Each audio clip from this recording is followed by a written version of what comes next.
اور میری کانٹتے ماں دے ڈنڈے حالی بھی ہو سن، ٹھو ٹھو ٹھو ٹھو۔ ہمارے ماں باپ کو پتہ نہیں، میں نے بہت چھوٹی عمر میں سگریٹ پینا شروع کر دی، گاؤں کا ماحول زمیندارہ آزاد، میں نے سگریٹ پینے شروع کر دی، میری ماں کو پتہ چل گیا، ماسی۔ اب ماں نے میرا منہ کھولا ہوا ایسے، اور ماسی نے چمٹے میں انگارہ ڈال کے میرے منہ میں ڈال، پاما تیرے منہ وچ، پاما تیرے منہ وچ، اور میری ہاؤ میں نہیں پیندا، میں نہیں پیندا۔ یہ مجھے سگریٹ سے ہٹایا جا رہا ہے، کیسے؟ اس لیے کہ میں نے کوئی 8-9 سال کی عمر میں سگریٹ شروع کر دی تھی۔ تو ماں نے یوں میرے جبڑے کھولے ہوئے، اور ماسی نے چمٹے میں نا انگارا، اور پاما پاما تیرے منہ، پاما تیرے، میں کہا بھائی آج میری خیر نہیں، او میں نہیں پیندا، او میں نہیں پیندا۔ باہر جا کے میں پھر پی رہا تھا۔ اچھا، اور میرے چھوٹے بھائی نے دیکھ لیا، اس کی عمر کیا ہوگی؟ 6 سال۔ میں کہا بھی مارے گیا، اس ضرور جا دسنا ہے۔ میں کہا تار میں اور ہمیں نا، میں کہا ایک تو بھی پی لا، میں نے ایک اس کو پلا دیا تاکہ میری شکایت نہ لگے، لیکن میری شکایت نہیں لگے،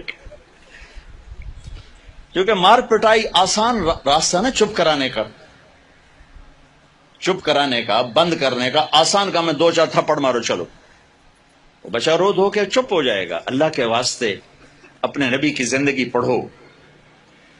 اس ادارے کا مقصد بھی کوئی ہم کو سکول نہیں ہے، کوئی کاروبار نہیں ہے، کوئی سکول کے مقابلے میں سکول نہیں ہے، صرف اپنے ہمارا ماحول ہے۔ میں 4تھی جماعت میں پڑھتا تھا، ہمارے استاد سے ماسٹر شفیع صاحب رحمۃ اللہ علیہ، بڑے محنتی تھے، لیکن وہی ماحول تھا، سوٹے سوٹے، ڈنڈے ڈنڈے۔ دسمبر کا مہینہ، سردی، ایک وہ اس کا حساب کا سوال لکھایا سلیٹ کے اوپر، ہم 15 لڑکے یوں لائن میں بیٹھے۔ اچھا، میں نے دیکھا، مجھے نہیں آتا تھا، میں کہا چلو معافی تلافی ہو جیسے۔ جب وہ پہلا اس کو نہیں آیا تو پتہ نہیں کو 8-10 ڈنڈے پہ، میں کہہ لے بھائی مارے گا یا اللہ۔ پھر دوسرا، اس کو بھی ڈنڈے، پھر تیسرا، اس کو بھی ڈنڈے، کسی نے نہیں آیا۔ اب میں سوال چھوڑنا تو حل کرنا تو چھوڑ دے، میں کہ یا اللہ جان کے میں بچائیں، کوئی راہ دکھا۔ اچھا، ہمارا دیہاتی کلچر تھا تو ابا جی رحمت اللہ علیہ، یہ کوئی رشوت نہیں ہوتی تھی، یہ اپنی سعادت سمجھ کر استاد جی کے گھر گندم جاتی تھی، چاول جاتے تھے، اور گھی جاتا تھا، مکھن جاتا تھا، دیسی شکر اس وقت تیار ہوتی تھی وہ جاتی تھی، گنے جاتے تھے، مرچیں جاتی تھیں، کنو جاتے تھے، آم جاتے تھے، یہ سب کچھ جو ہم لگاتے تھے۔ اب میں سوچ میں پڑ گیا، یا اللہ ہوں کی آکھاں استاد جی نوں کڑک آمنی ہے، چاول آمنے، کسے شاید ابھی موسم کوئی نہیں ہے جی، کی کراں؟ پھر مجھے یاد آیا مرچاں کھلوتیاں۔ اب جب 2 لڑکے رہ گئے نا تو میں مسئلہ حل کر چکا تھا، تو میں اٹھا، میں کہا استاد جی ابا جی پیان دیان کل مرچاں گھر اپڑ جس۔ انہاں کہ شاباش میرا پتر شاباش، تو ایدے بہ جا، تو ایدے بہ جا۔ لبے مرچاں میری جان بچائی، لیکن یہ جھوٹ مجھے میرے استاد کی سختی نے سکھایا۔ میں جھوٹ نہیں بولنا چاہتا تھا، یہ ماں باپ اپنی اولاد کو جھوٹ سکھا رہے ہیں بے جا سختی، ٹیچر پروفیسر بچوں کو جھوٹ سکھا رہے ہیں بے جا سختی سے۔ اور آپ سے کہتا ہوں کہ ادب انسانیت کا زیور ہے، ادب انسانیت کا زیور ہے۔ جو ایک حرف بھی پڑھا دے اس کے آگے کبھی سر نہ اٹھانا، اللہ تمہیں علم بھی دے گا، رزق بھی دے گا، عزت بھی دے گا۔ ماں باپ ہیں، استاد ہیں، سب کو عزت دو، اللہ تمہیں عزت کی چوٹیاں دے۔ تو میرے نبی کی پاکیزہ زندگی جس میں خامند اور بیوی کا ایک بہت خوبصورت رشتہ ہے، پھر اس میں ماں باپ کا بہت خوبصورت رشتہ ہے۔ میرے نبی نے فرمایا اگر میری ماں زندہ ہوتی تو میں ایسی نوکری کرتا کہ عشاء کی نماز کے مصلی پر ہوتا، ادھر سے میری ماں کہتی محمد تو میں کہتا جی اماں جی، نماز توڑ دیتا، میں کہتا جی اماں جی۔ میرے نبی سے پوچھا گیا قیامت کب آئے گی؟ تو اللہ کو پتا ہے۔ کہ کوئی نشانی؟ کہ جب ماؤں کو ذلیل کیا جائے گا آ جائے۔ ایک اور بات سن رہی، جب بیٹیاں ماؤں کو ذلیل کریں گی تو قیامت آ جائے گی۔ بیٹیوں کا خاص طور پہ نام لیا کہ جب بیٹیاں بھی ماؤں کو ذلیل کریں گی تو قیامت آ جائے گی. یہ بڑے خوبصورت زندگی میرے نبی ہمیں دے کر گئے. صرف تسبیح پکڑا کے نہیں گئے, صرف مسلح پہ بیٹھا کر نہیں گئے, وی سی کی کرسی پر کیسے بیٹھنا یہ بھی سکھایا ہے, اور بیوی کے ساتھ کیسے چلنا یہ بھی سکھایا. عورتوں کو بھی سکھایا ہے کہ اگر میرے دین میں سجدہ ہوتا تو میں بیوی سے کہتا اپنے خامند کو سجدہ کر. اور ماں کے قدموں تلے جنت ہے تیری, باپ تیری جنت کا دروازہ ہے. ابو ہریرہ جا رہے تھے, ایک نوجوان آگے جا رہا تھا, ایک بڑے میاں پیچھے جا رہے تھے. کہو بھائی کجی ما ھذا منک, یہ کون ہے؟ کجی میرا ابا. کا پیچھے چل, اس کو آگے چلا, اس کو آگے چلا, خود پیچھے چل. کبھی اس کے آگے نہ چلنا, کبھی اس سے پہلے نہ بیٹھنا, کبھی اس سے پہلے نہ بیٹھنا. امام زین العابدین پاکیزہ ہستی, اماں کے ساتھ کھانا نہیں کھاتے تھے. اور عرب میں وکھر یہ الگ الگ پلیٹیں ہیں نا, یہ تو ہمارا دستور ہے, عرب کا دستور ہے کٹھے کھانا. تو ایک شخص نے کہا حضرت آپ ماں کے ساتھ کھانے کو نہیں کھاتے, آپ تو اتنے ماں کے فرما بردار ہیں. کہا بھائی مجھے ڈر لگتا ہے کہ میری ماں کی آنکھ کسی بوٹی پہ پڑے اور اس کا ہاتھ آگے آنے سے پہلے وہ بوٹی میں اٹھا کے کھا لوں تو کہیں اللہ کی بارگاہ میں مردود نہ ہو جاؤں, اس لیے میں اماں کے ساتھ مل کے کھانا نہیں کھاتا. تو جن کے ماں باپ زندہ ہیں, استاد بھی باپ ہوتا ہے, سسر بھی باپ ہوتا ہے, ساس بھی ماں ہوتی ہے.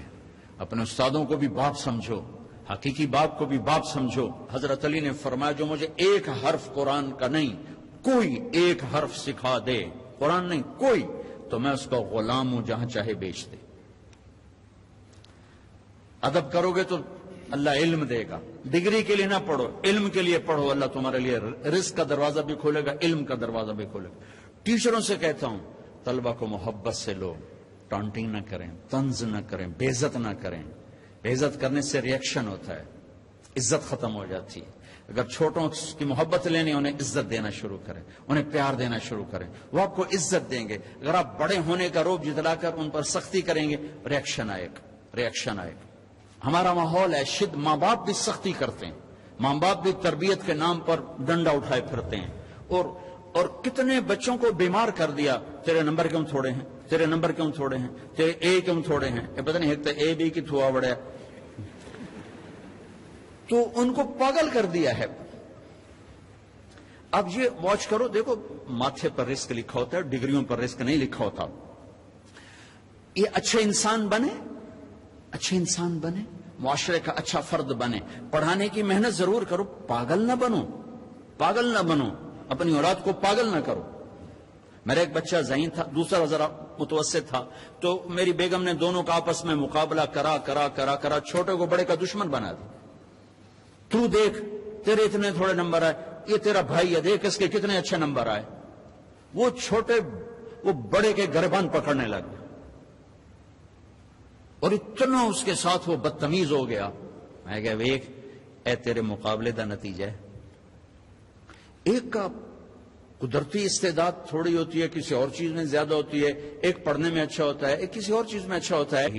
یہ ایسا خوبصورت نظام ہے جس نے 6 بر اعظم کے انسانوں کو ایمان بھی پہنچایا ہے, کلمہ بھی پہنچایا ہے, اور لاکھوں غیر مسلموں کو ایمان میں آنے کا راستہ دکھایا ہے. میں آپ سب بچوں سے کہتا ہوں کسی سیاسی تحریک کا حصہ نہ بنو, کسی سیاسی پارٹی کا حصہ نہ بنو, کوئی نعرے بازی نہ کرو. جو بھی آئے گا اپنا جیب لے کر آئے گا, اپنا پیٹ لے کر آئے گا. اپنے آپ سے اپنے آپ کو ٹھیک کرنے کی محنت کرو. سب سے بڑی سیاست ہے کہ تم اللہ کو راضی کر لو. جو پڑھ رہے ہو اس میں تم علم والے بنو, صرف ڈگری والے نہ بنو, علم والے بنو. اور آپ کے ہاسٹل کی فضا ہے, آپ نوجوان ہو, آپس میں لڑائی جھگڑے بھی ہو جاتے ہیں, ایک دوسرے کو معاف کرنا.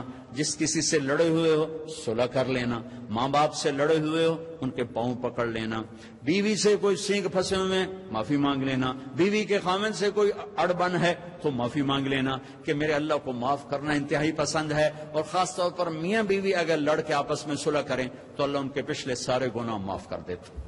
یہ صلح اللہ کو ایسی پسند ہے. تو اب ہاسٹل میں پارٹیاں بن کے نہ رہو, آپس میں اگر کوئی جھگڑا لڑائی ہے معاف کرو, معاف کرو, گلے سے لگو, سینے سے لگو. اپنے حوصلوں کو خوبصورت بناؤ قرآن سے, میوزک سے نہیں, قرآن سے. اللہ تمہیں جنت کے میوزک سنانے والا ہے. ایک نغمہ چھڑے گا نا تو ہزار ہزار سال ایک ہی نغمہ تمہیں سناتا جائے گا. تم سر دھنتے رہو گے, تمہارے سننے کا مزہ ختم نہیں ہوگا. پھر جب اللہ خود اپنے چہرے سے نقاب ہٹا کر اپنا دیدار کرا کے اپنا قرآن سنائے گا تو سر سے لے کر پاؤں تک تمہارے اندر میں وہ نشہ اور روحانیت اور وہ سرور سرایت کرے گا کہ جب اللہ سنائے گا تو صرف کان نہیں سنے گے, پورا باڈی کان بن جائے گی, ہر سیل کان بن جائے گا, اور اللہ کی آواز تمہاری روح میں سرایت کرے گی, اور اللہ اعلان کرے گا وہ کہاں ہیں جو دنیا میں گانے نہیں سنتے تھے. اعلان ہوگا.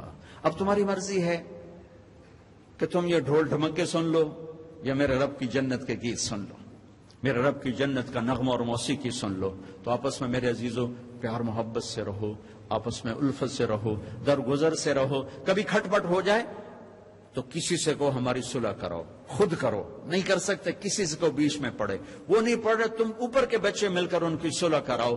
نفرت سے نہ رہو, محبتوں سے رہو, اور قومیت کی بنیاد پہ نہ چلو, امت کی بنیاد پہ چلو, امت کی بنیاد پہ چلو. والدین سے کہتا ہوں اپنے بچوں کے رشتے میں قوم کو نہ دیکھو, دینداری کو دیکھو, نیکی کو دیکھو. جی ہم اپنی قوم سے باہر نہیں کرتے, اس نے ہماری بچیوں کی زندگیاں برباد کر دی, ہمارے بچوں کی زندگیاں برباد کر دی, اور بے جوڑ رشتوں نے تباہی کے دروازے کھول دیے کہ اپنی قوم میں کرنا چاہے وہ کیسا ہی کیوں نہ ہو. اس بت سے بھی ماں باپ سے کہتا ہوں باہر نکلو. اولاد سے کہتا ہوں ماں باپ کی مرضی کے ساتھ قدم اٹھاؤ.